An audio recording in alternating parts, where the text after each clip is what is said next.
And I'm joined by James Ives and Ross Connor of Ramblin Preachers. How you doing, boys?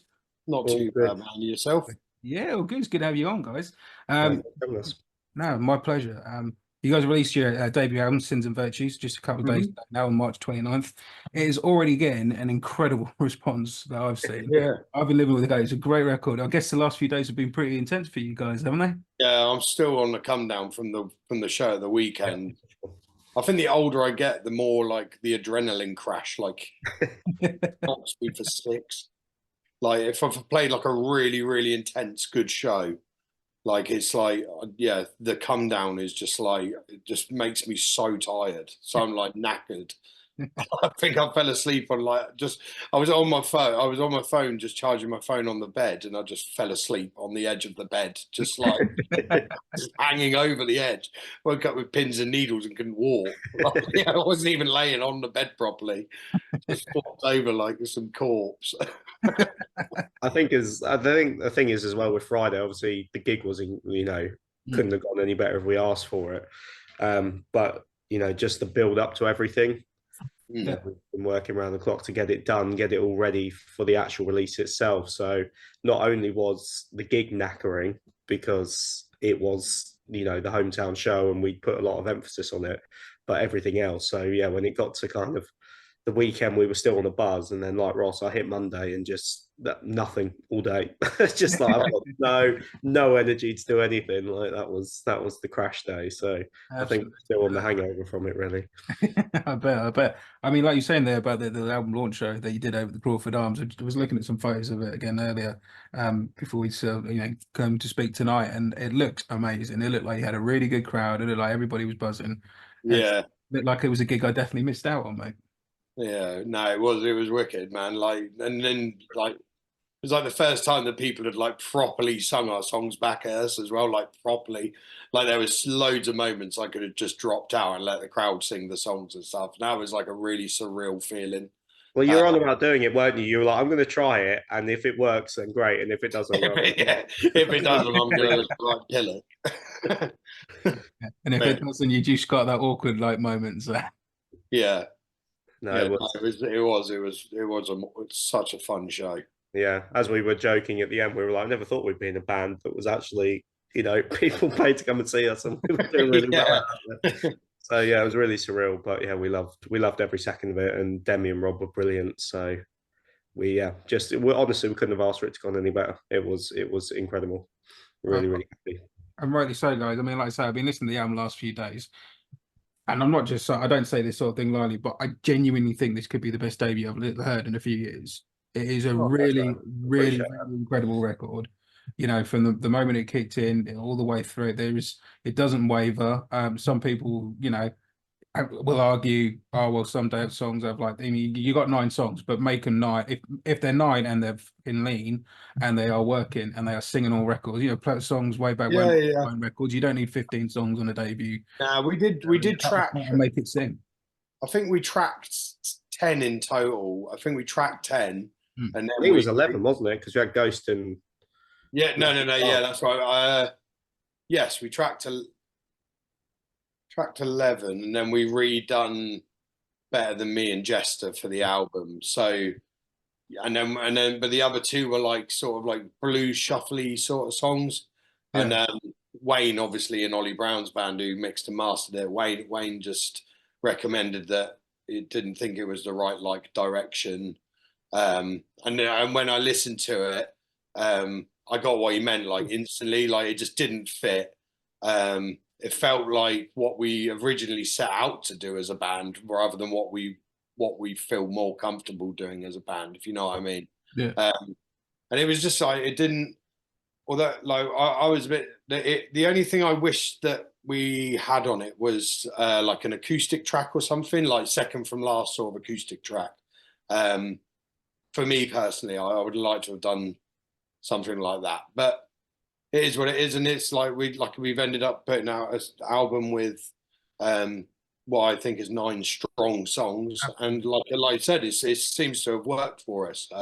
yeah, we've been really happy with the response it's received obviously, you know, the kind words you just said, and then, you know, all the other reviewers and the journalists that have looked at it, we haven't really had a bad thing said about it yet.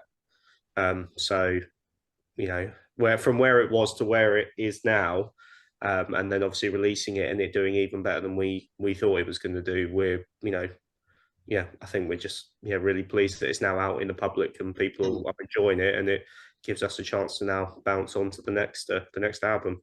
Yeah, absolutely, man. I mean, like I say, I mean, you know, like you say, 9 songs of just sheer quality. Like, I think my favorite song over the last few days has skipped every time I've listened to it. You know, it's an album that keeps on giving. Obviously, I'd heard the singles like Separate Ways and stuff before, obviously hearing the album. Yeah, But you know, I mean, the riff on Jealousy, I absolutely adore. That's so dirty. I absolutely love that. yeah. People love that song. That's one song that James doesn't entirely like playing for some reason. I do like it. I just it until it got recorded, I was a bit like, really? Is that going on the album? But now it's been recorded, and like once Wayne kind of worked his magic on it, I was like, okay, yeah, fair. I'll relent and accept that Yeah. it's To be fair, I do think that's one of the gnarliest guitar solos you've ever played. You did say It's a that. great solo on that, man. Thank you, man. When it kicks in, and it's just sounding like every time I hear it, it kicks in. I'm like, oh mate, on the wire as well. Yeah, Proper sings through. It's brilliant. yeah. Got Yeah. Philip Face to thank for that. I was like, I'm just going to attack it with War and hope it works. So Works a treat, mate. Works a treat. thank you, man. No worries. But I say, you know, there's some great stuff in it all the way through. You know, you say the live show's done, but obviously this is your debut. You've done some EPs before and everything. But how did you find going in and making it a debut album as opposed to making, you know, an EP in comparison? Yeah, I think it had its ups and downs. I think. I think we all really enjoyed it. To be fair, I think it was an enjoyable experience. The issue we had is obviously we lost our drummer, the drummer we had before, Rich, who plays drums for us now and is on the album and everything. Our drummer had left just before he'd gone in to start tracking, and we was like, Oh, right, okay, kept slowing us down because we was trying to find a drummer that wanted to like do it and stuff and everything else. So then we had to like audition drummers. So Rich basically came in and nailed the drums after learning the songs for about a couple of weeks, and had to get thrown into so he had to get thrown into the deep end of got to record an album. Like we're booked in to do this. Like, can you do it? And to be fair to Rich, he worked really, really hard as well. Like we had like guide tracks recorded. And like once we'd had like a rehearsal with Rich, he'd like listened to them and got his like electric kit out and was like writing things on the electric kit over it and stuff. And I would massively respect that. That's Yeah, like it was incredible. The fact that he basically rewrote a song whilst also learning it at the same time. Yeah, that's It's impressive. pretty amazing. But then I think also it probably worked in his favour to some extent, because then you really are going in with a fresh set of eyes and a fresh pair of ears. Like, you know, you can if you learn a song, the muscle memory's there. Whereas if you can come in at a complete blank canvas and go, actually, I would rather do this and that, I think it does help, like creativity wise. Keeps you on the edge a little bit as well. Yeah, exactly. And you know, that kind of, as you always said, like when we talk about Dave Cobb, a producer that, you know, Ross and I both love. Absolutely, I'm with you on Mr. Cobb. Yeah. Everything just sounds like it's on the edge of going completely catastrophically wrong. And I think that's when it's at its best. And I think, you know, Ross will attest to that when we talk about, like, you know, the people that we listen to. It almost sounds like you're waiting for the mistake to happen, and it never does. I think I think a band on that edge, like you say, that just outside the comfort zone where it isn't disaster, but just at cusp of it, I think that always pushes a band more. And like you say, it gives it that edge about it. And Dave Cobb's a perfect example of doing that to bands with bands like, you know, Blackberry Smoke and Roller Sons. He's notorious. Kind of thing too. Doesn't want them to come in with any songs written. He just wants them to do it there and then, write the song. Yeah, it's amazing. I'd love to do that, but yeah, that's like that's like proper. A lot of their bands have been playing together. It's like I think on the latest Blackberry Smoke album, I read a thing from Charlie Starr that said that the only people that had like heard the songs were Charlie and Dave. So the rest of the band came in and they were like, "Nope, you're not allowed to know how the song goes. You just have to." He's like, "You've been in a band for 23 years or whatever. You should know how to play together." And they're based. Apparently, it was all just like done with like nods of when things were going to change, and that's insane. Like, that's That clever. is insane, but Yeah, equally, that's also a very good album. So, yeah. I like the new album. I think it's really good. It took a It little while to works. follow me, to be fair. mm, But I think that's because the singles were super good. yeah, The thing I find with like them types of bands is like you have to sort of like the way I find to really get into it is if I stick the lyrics on and read the lyrics at the same time as listening to it, yeah. and then I can listen to it and be like, yeah, I get it now. From your songwriting point of view, how does it work within the Ramblin Preachers? How do these songs get crafted? Is it everyone throwing their bits and soup? Obviously, I appreciate, you had drummer issues and then Rich came in sort of thereafter. It's usually me that comes up with some form of idea. I might have been listening to something, or like I might have just even got like a line or something in my head of like some form of melody, and I'll basically try and work out where to put that, and it will always be in the back of my head until something like clicks. And then what I'll do is I'll just ask James like, "Oh, what chords can we throw in here that are going to be like cool or punchy, or it doesn't have to be difficult like by any means, but like what works here, what sounds cool." And yeah, so it's just like that, and then I start writing the lyrics like properly. Hmm. But a lot of the time I can't, if I know like the lyrics, some lyrics are wrong or something's wrong in it, I really struggle to vibe with the song like in its entirety. Like the lyrics in Hard Times, for example, on the album, I rewrote all the verse lyrics on that Okay. multiple times. Yeah, because I just want it was just really like cringy. I liked like the song, and I liked the like riff, and I liked the chorus and stuff because the chorus is quite catchy. Yeah. But like something in the lyrics, in the verses, I was like, not really feeling this. And then I literally just sat on the edge of the bed one night with the acoustic and just sung like one line, and I was like, then I just wrote the whole thing in like, I don't know, 10 minutes, like both verses. I was like, oh, cool, got it down. Yeah, and that's the version that's obviously ended up on the album. I always really like singing that now. Like I like vibe it really well, and it's a nice song to sing live, and yeah, it's good. I like that one. That's good that well, one that you've been able to do it before the album came out, because that's Yeah. I've definitely spoke to bands where that they've felt that about a certain song, and then later on down the line they've thought, oh, we could have tweaked that riff or that drum fill or that lyrics or whatever. Yeah, So but I think you can do that at any. I think if you ask any band, they'll always say that there's always something you would wish you could have changed. To be fair, Hard Times has been around for years. Like that song was it was within the first year of us being a full band that song would bounce around, but it wasn't called Hard Times, and it sounded nothing like it does now. No. And as Ross said, like even when we went into the studio or into pre-production to actually put it onto the album, the lyrics were completely different. So it's obviously we're used to it now, but it's weird that song having so many iterations before that of being completely different songs, like named differently with different riffs and whatnot, but still like the structure the same. But yeah, as Ross said, like when is the right time to really release a song? If you're constantly chasing perfection and tweaking it, then you'll never release anything because you'll just constantly wait for it to be perfect, and then you'll change something else. So you just have to have a cut-off point where it's like, right, we send it out into the world now and hope that it does what it needs to do. well, you got to, otherwise you end up with a Chinese democracy kind of thing going on. You do 16 years in one album, so absolutely. And then obviously, like me and James took a trip up when Ollie started the Dead Collective. I absolutely loved Haunted when that first came out. Great, isn't it? And then it's such a good. And then I heard the rest of the album. I heard the rest of the EP. So we went up to like their first sort of proper show they played, and I think they played a festival or something before that. But we went up to like their first like show that they officially announced that they were playing up in Newark, because we play up there quite a lot anyway.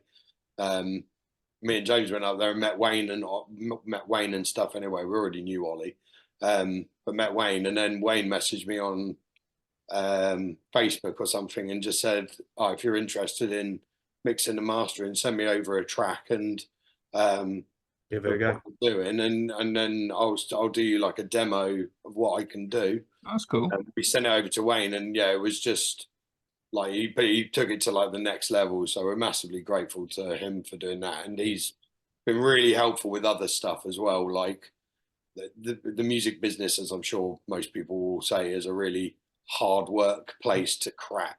So he's been quite good to like try and keep us on making choices as well, of like what he thinks is a good idea for where we are now. Like it's been a good like guide as well. So massively grateful to Wayne, and for Ollie for doing like the backing vocals on the album and stuff, and adding his own little bits into it. So been really, really grateful to them too. So That's amazing, man, to have that kind of, it's good to have that support, you know what I mean? yeah, I think I do piss him off after a while though, because he's like, "You like leave me alone, like stop asking me all these questions, make your own decisions." Yeah, I'm like, yeah, but I don't want it to be wrong. Well, he did say if you had any questions, so there you go. Yeah. Exactly. He's kind of a victim of his own creation there, really.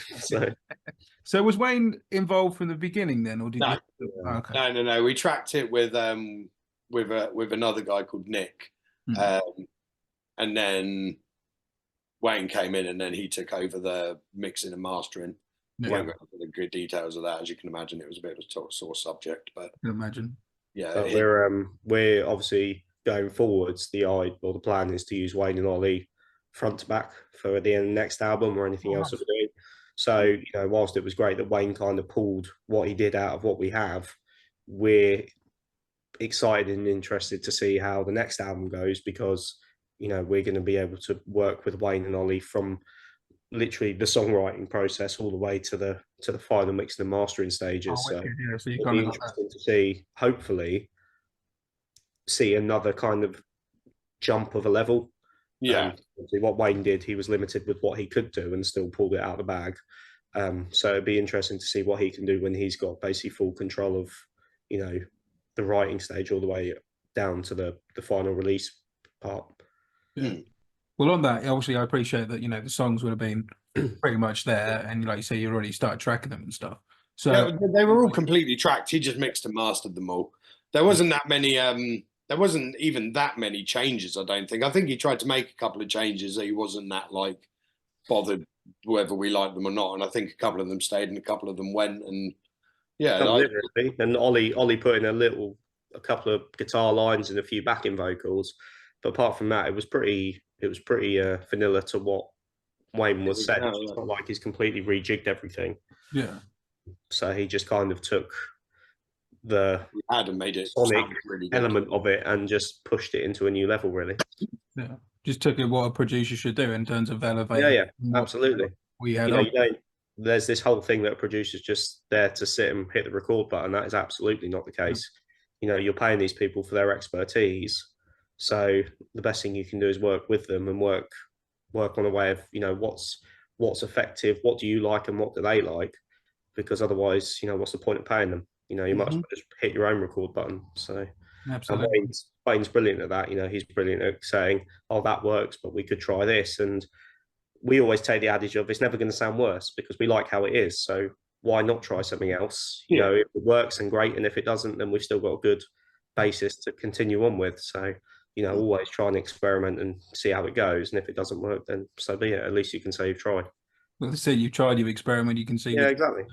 And sometimes I guess having you know, someone like Wayne coming in from who's not sitting there and written songs and isn't as emotionally attached to them as such, you know, they can offer that outsider's perspective of like, you know, it would sound better if you tweak this, and if you're open. And he is brutally honest as well. Like if he doesn't like something, he will make it so you don't like it.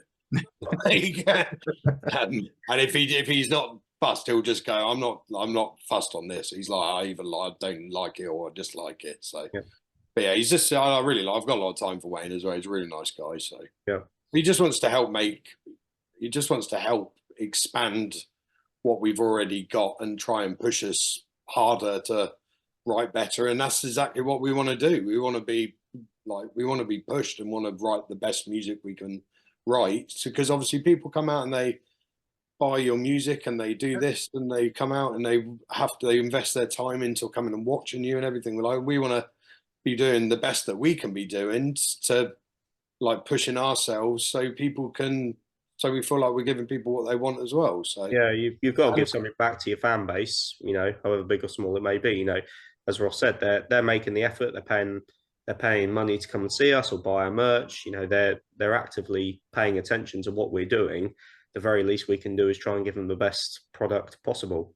Obviously we want to write the best songs, but ultimately they need to enjoy it, because they're the people that are the reason that we keep doing it. Absolutely. I mean, obviously, like we were discussing earlier, that obviously now there's an answer I can talk about on air.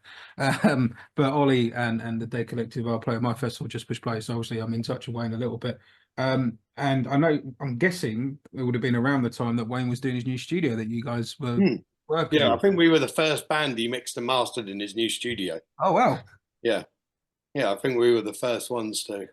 I think Rich went up and tracked the 2 drums for Jester and Better Than Me, and then a week later, that was at Superfly, his old studio that he was kind of renting out.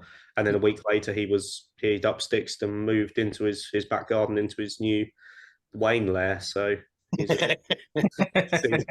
seems quite happy there now, judging by what's coming out of it. And even he said he could notice a difference sonically when he moved there, because obviously everything's been tailored to what he likes and how he wants it. So it's good to see he's comfortable in there as well now. That's amazing, man. Obviously we were talking about that, and how Wayne was getting involved and everything, but we were going on some of the songs you mentioned. Like you mentioned Jester, and I read that was written to your wife. How does that feel now that when people are singing that back to you? You were saying that at the Crawford Arms, people were starting to sing songs back to you. How was that the first time someone sung such a personal song like Jester back to you? I think one of the reasons, like, that's my mum's favorite song as well, for example, and it's a lot of people's favorite songs, and it's one of those things where I just think, because the lyrics are quite like, I don't write that many love songs anymore, because I think there's more to talk about than like love, for example. Like I'm a sucker for a good love song. If it's written well, like without being almost like cheesy, poppy. So I think people relate to that. I'm a massive Jason Isbell fan. And when I was because I rewrote the lyrics to that as well for all the verses and stuff originally. And when I was rewriting the lyrics, I was literally just reading so many lyrics off of so many people, and like just loads of Jason Isbell lyrics. And I was like, how do I get like my message across like properly what I'm trying to say? And I just ended up using like loads of like quite a lot of like visionary like visual like lyrics and stuff like that. And people I think people just really connect with that. And because it's a song that's personal, I think people connect with people on a personal level. I do anyway. So I think if you're writing something that's really like strong to you, then people will get it. Yeah, no, see, that was one of the ones where I was like, I just stood back at the mic at the end of the thing on the last line, and I was like, oh, I hope people sing this back. And then, and we played the other day, and people sung it back like full set of lungs, and it was lovely. Like, yeah, it was mind blowing. Yeah, very surreal.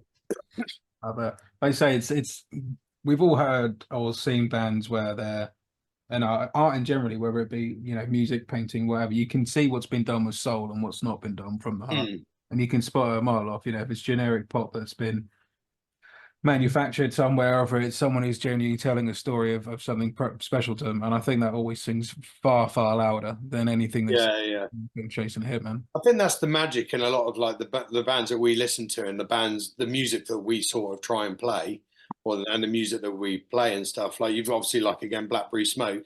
Blackberry Smoke are a massive heavy rock band, but the way he like pushes the lyrics to the front of you, so you have to listen to them, and it's like it feels like the music feels, and his lyrics and everything just feel like it's all part of the same like stitched together. I think Rival Sons do it really well as well. Fair enough, they use a lot more like rock based like anthem things, but like he sings them and stuff in such a way that it's like you can't help but listen to them. Yeah. And like connect with them. And again, I'll use my Jason Isbell thing. Like for me, he's the master songwriter of writing songs to feel to create an emotional connection. I mean, he's not the person I would go to when if I was really, really happy, for example.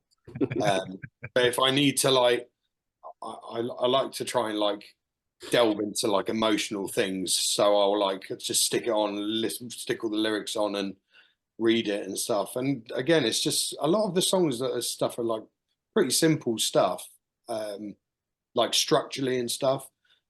But it makes it easy for people to listen to, and it makes it easy for people to engage into, I think. So that's why I like that type of thing. I think some of the best lyrics though could just, they could be poetry. If you took the music away and just gave someone like a lyric sheet and went, read that, it could be just read out a spoken word event. Exactly that. James always says that as well. Like a lot of, I think there's a lot of Blackberry Smoke that can be done that for as well.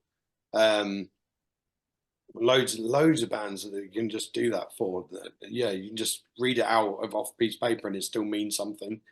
That's a really clever like trait to, and it's something I work on all the time now. Like it made me realize how important lyrics were as an emotional connection to people listening to you.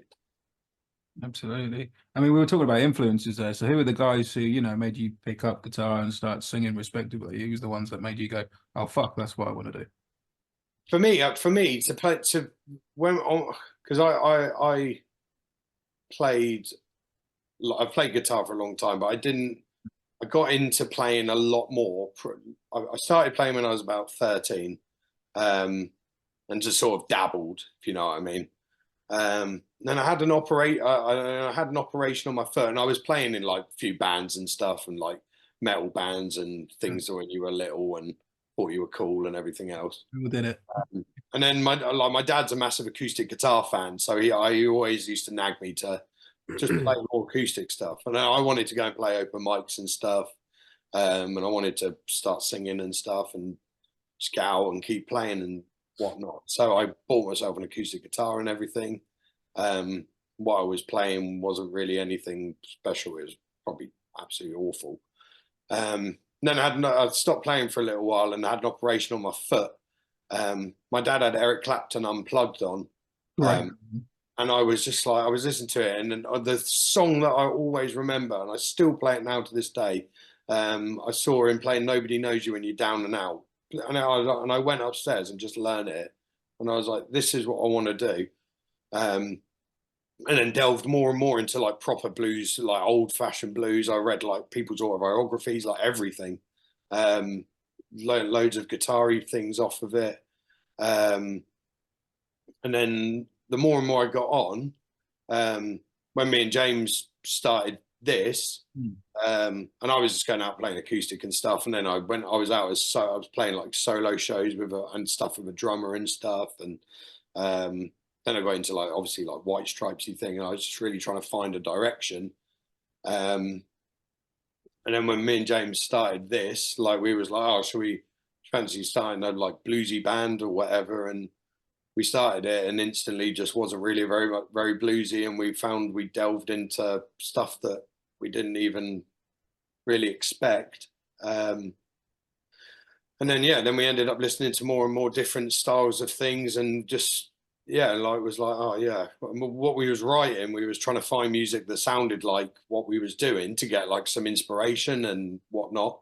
I know obviously we had like the AC/DC vibe going on, and then the more and more we listened to, I stumbled across Jason Isbell off of that pedal show interview. Was how I came across that, and I was just like, I listened to it, and it just changed my life completely. Made me a much better acoustic guitar player anyway, and just made me think about stuff differently. And then obviously, after listening to that, I then listened to like Blackberry Smoke and all the other Dave Cobb produced things. I was always a big Rival Sons fan anyway, so yeah, and we just went further and further down the rabbit hole, and like me and James will send over like just some random band that's popped up on like a suggested that nobody's ever heard of, and it's like, this is incredible, like It's but great when that happens. it's so good. Yeah, I just get like I just really just love listening to music as well. So but yeah, I think for me, if I was to say I don't feel like I became a better guitarist until I was well into like my 20s and stuff. I don't feel like I really felt what the guitar was all about until I was in my 20s, and then I didn't really feel like the songwriting.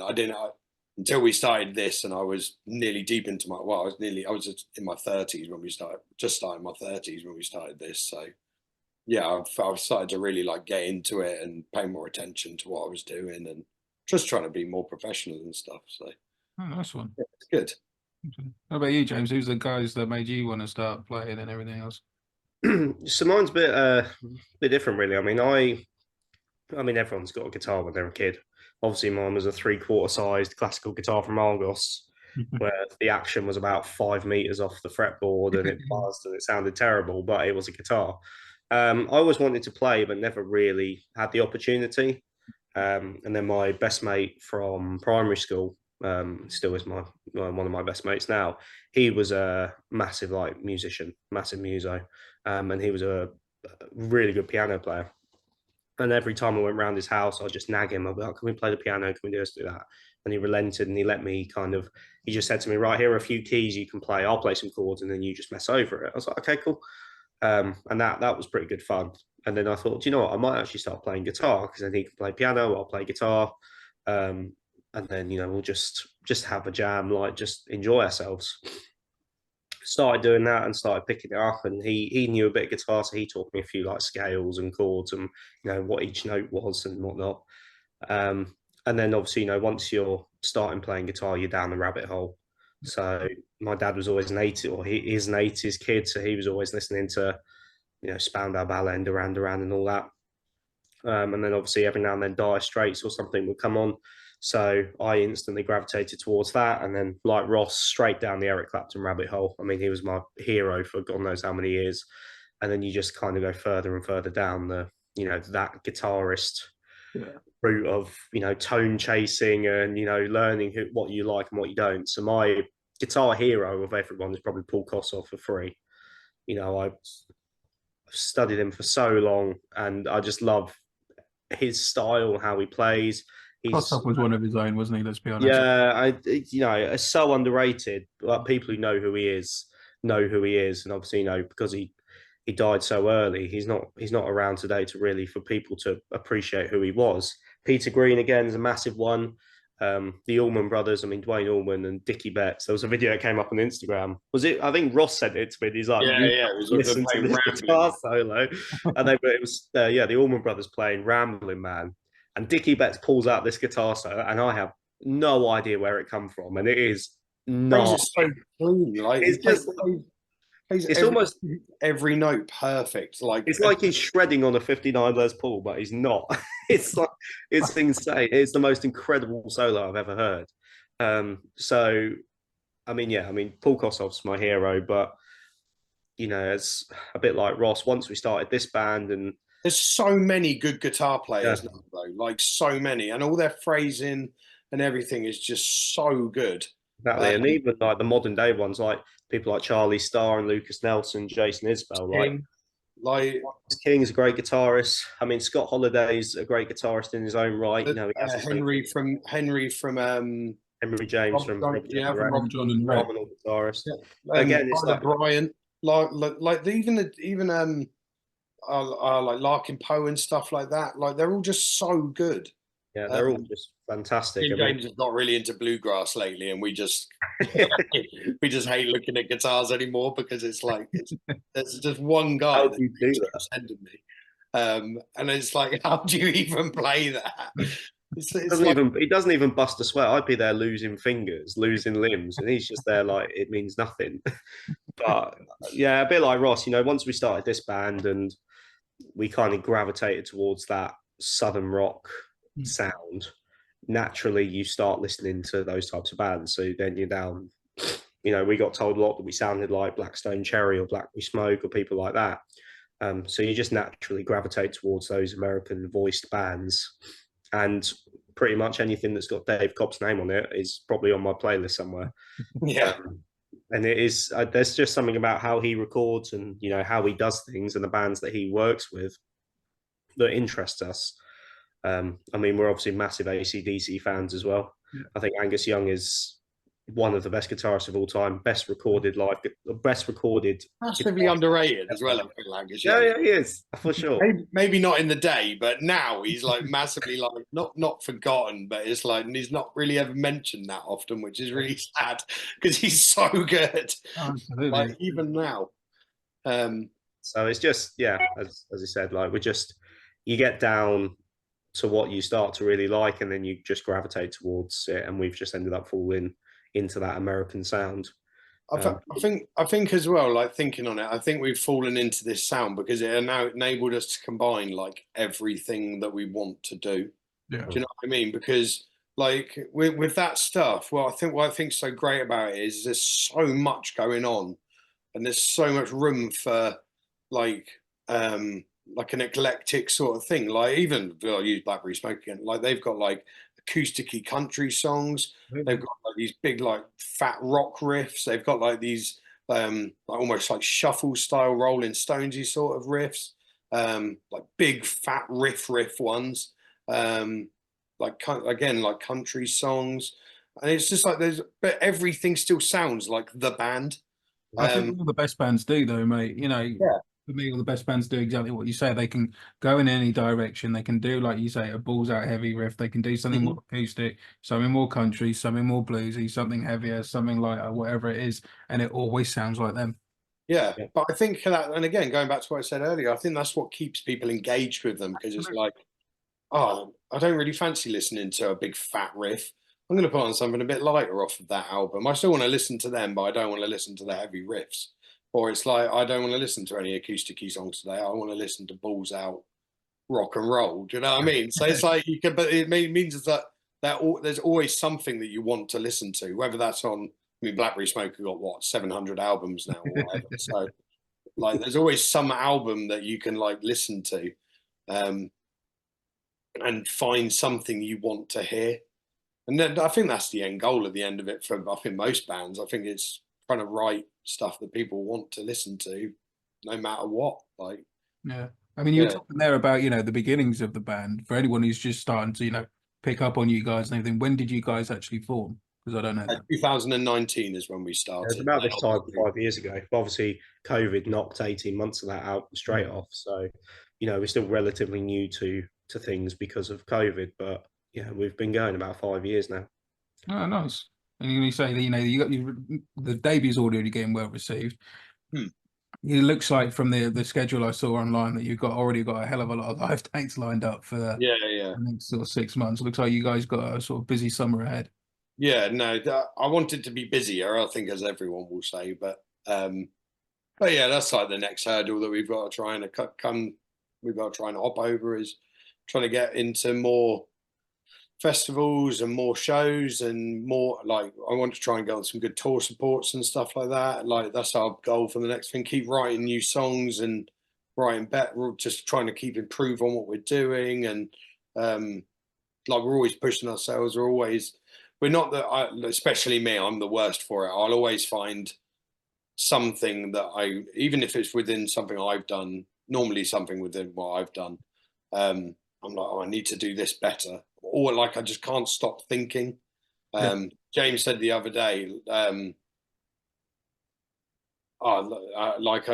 we got offered a support, which I'm not going to announce yet because it's not been completely announced. We got offered a support to a pretty decent band later in the year.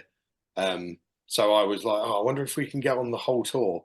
And then it just so turned out that the tour manager is the same tour manager as a band we supported last year. And I was like, James, message him and try and see, like, and it was just like, just can't start always thinking. And then I'm always trying to think, like, what can we do next? Like, how do we do this? Like, and it's just one of those things. Sometimes you work stuff out and sometimes it doesn't come off. And yeah, it's just it's hard. But it's like almost like having a second job until it becomes your only job. Are you Well, guys working completely independent now at the moment? I take it. Independent, yeah. We fund everything ourselves, and what makes us laugh at the moment, and it sounds silly, but obviously since the album's come out, we've been very lucky that people have actually been wanting to buy it. Yeah. But we're just sat here going, "Oh my god! Like I'm running out of Jiffy bags here." Like, it's like the logistics company is not keeping up at the moment, but it's like a nice problem to have. yeah. And again, when you start, you're just like, "Oh yeah, you sell a few CDs here and there." And now it's like every time you look at your phone, you're like, "Oh my god, who's ordered something now? Where in the Outer Hebrides is it going?" When am I going to get to a post office? Yeah. Yeah, exactly. Yeah, it's lovely. I'm gonna be on first name terms with the post office soon. So I know that feeling all too well running the festival, mate. The amount of time yeah, you'll know. a big bag of t-shirts or tickets or whatever, and they've looked at me and going, "We can't take all those," and I'm like, "Well, you Yeah, have." I walk in there with like 2 bags full, going, "I'm really sorry to the person behind me. This is gonna take a while." But Yeah, it's a definitely. nice problem to have. Like it's lovely. You know, we do appreciate people buying stuff, so we say it like in jest, but it is it's funny when it happens. But My favourite is when things come through that have been ordered, and I have no idea in the world where the places are, and I'm like, how did you hear about us? Where are you? Like, that's it. But that's always like a lovely thing, and but I'm always intrigued to know, like, how did you hear about yeah. us? Like, where did you see this? Like, obviously, you never probably find out because there's No, sometimes you get people going, "Oh, I read a magazine and you were in it," or "I saw something," and be like, "Oh, I really wanted to see your album." It's like, well, that's really kind of you. But yeah, sometimes you just get a random order from someone in somewhere in the middle of Scotland, and it's like, we've never even played in Scotland. Like, where are you coming Where have you seen us? How do you know who we are? Yeah, Scotland only got the internet 3 days ago, so we must be doing all right. Yeah, doing all right, mate. You're doing all right. You're talking there about sort of longer term goals. So if we were to talk this time next year, what thing would you like to tick off your wish list to be have done by this time next year? We're quite lucky because we're going on tour in Czech Republic next year for Nice. 11 days, so that'll be a massive thing. That's something really exciting that we've been looking forward to for a couple of years now. So, Yeah. because the tour's booked like 2 years in advance, so I'd love to support. I'd love to go on a proper support in this country and play with another band as a support to another band. And I'd love to have. So I just want to just keep writing and doing what we're doing, but yeah, just have some form of like someone managing us as well would be a massive goal for us. We could get that, and we could get the next album kind of in a place where we're like, okay, we've got some kind of idea as to what's going on with it. It was funny because the Steelwoods are another amazing band, and they pulled out of the Blackberry Smoke tour support when they're over in the UK and Europe. And Ross was like, right, who do we contact? Yeah, like, just chuck like up a one in a bazillion chance. Yeah. It's just like, but if you don't ask, you don't get. Do you know what I mean? Dear Charlie, buddy, oh pal, Yeah. fancy let us be your tour support. So sending him messages and letters and flying pigeons to his house. You get a bigger budget, mate. You get one of those airplanes with like a message on the side. Yeah, that's a great idea. So got an eagle. Fly, Mordecai. Deliver my message. this is it though. This is what you got to do. You got to go for it. And when you've got a debut album as solid as this, and you guys are as passionate as you are about what you're doing, which is absolutely what any band should be, then absolutely go ask. Like you say, you don't ask, you don't get. Going back to my festivals, the only way I can sort of compare. But people said to me, "These, well, how did you get to move it from the back room of the pub to the Apex?" Well, I put up a crowdfunder and said, "I want to get it to the Apex. Does anybody want to?" And that was it. It was free donations and people being kind in that respect. Just got chances sometimes. Yeah, the same way bands do crowdfunders to get their albums out. Yeah, and there's so many great bands out there that are just like. And that doesn't just go for this country, that goes for everywhere. Like bands that people, and going back to what I said earlier, like me and James will just find some absolute randomer that's got like, I don't know, a few hundred Instagram followers or whatever, and I'll send it to James and be like, God, this guy's mental. Like this is so good. Like, and that's like an awesome way of looking at things. Fair play, guys. Well, thanks for your time, dude. It's been great to chat to you. Thank you, man. No, Thanks so much. Who else are you looking forward to having this year? oh, I don't know. I mean, I'm really excited to have Ollie Brown and the Day Collective on at Just Push Play. I'm very, very excited to have those boys on. Yeah, Flip we- Action, they're the first band I've brought back. Hmm. I kind of have I had, I should say, an unwritten rule where I wasn't going to bring back a band 2 years in a row. Yeah. But cutting it short, cutting the long story short, they were supposed to do another festival down the road, and we made them go. Well, didn't make them. We allowed them to go on earlier on than I would have liked them to be on, so that they could do both shows while they were kind of in the area. And then that, unfortunately, the other festival got cancelled. Yeah. By which point the lineup was already, set. And the guys went on, second or third band on last year, and they were. Well, you've seen the boys play, you know what they're like. Yeah. Great to the show, and I was just like, really didn't want them on this early. Like, Yeah. Kind of want to give them their chance in the sun, really. yeah, and don't get me wrong, they played a good set. Everybody went down. There was the biggest queue I've ever seen at the merch afterwards for them. It was amazing. So you got to know the guys pretty well, and yeah, just offer them the shot to come back and be higher up the bill. So yeah, I'm looking forward to having those guys back for sure. Yeah, wicked. These Wicked Rivers are doing really well as well. I love seeing them boys Yeah, about. we had them on 2021. Yeah. Yeah, and Yeah, then good bunch of guys. Very good bunch of guys. yeah, really good. Got to know the boys really well. So yeah, it's going to be looking like a good year, guys. Looking like a good year. Yeah.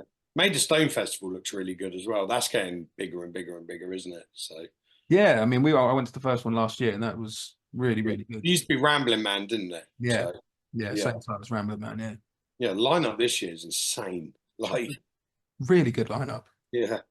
Who we got? Larkin Poe, Those Damn Crows. I think these Wicked Rivers are on that as well. Robert John and the Wrecker back over. I Robert think. John and the Wrecker on it. Yeah. Wolf Mother and Yeah, Wolf Mother, that was the other one. Yeah. Massive Wagons, and yeah, there's loads of good bands on this year. So Yeah. a really good one. Well, thanks for your time, guys. It's been great. Thank you very much, Lee. Cheers, man. Really appreciate it, Lee. Cool. That's been really fun. No, really good to chat to you guys. We'll have another catch up soon, no doubt. But Yeah, for sure. normally at the beginning and well, either side of the interview, I'll pick a song from the thing. But as there's two of you, let's have a song from yourself, James, and from you, Ross, of favorite song off the album for us to play either side of the interview. Off of our album, yeah? Yeah. Okay, cool. Go on, James, you go first. Well, yeah, I know which one you're going to say, so I'm going to say Jester, and then Ross, I'll let you say Keep Doing You. Yeah, I do love Keep Doing it. See, you're in sync. It's There perfect. you go. Yeah. Perfect. Well, we'll lock those in, guys. And yeah, thanks for your time again. Appreciate it. Thank you, buddy. Thanks, Lee. Cheers for having us, man.